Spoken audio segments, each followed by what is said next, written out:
Did you ever wonder about specialties in the dental field?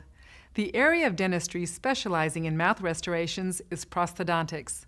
A prosthodontist assists with the restoration of natural teeth and replaces missing or removed teeth.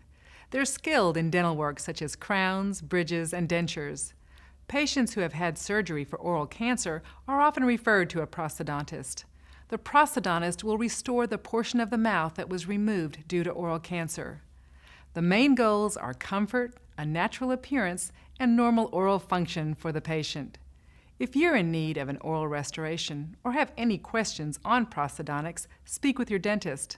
You can also find more information on the American Dental Association's website at ada.org. For the ADA Dental Minute, I'm Dr. Maria Lopez Howell.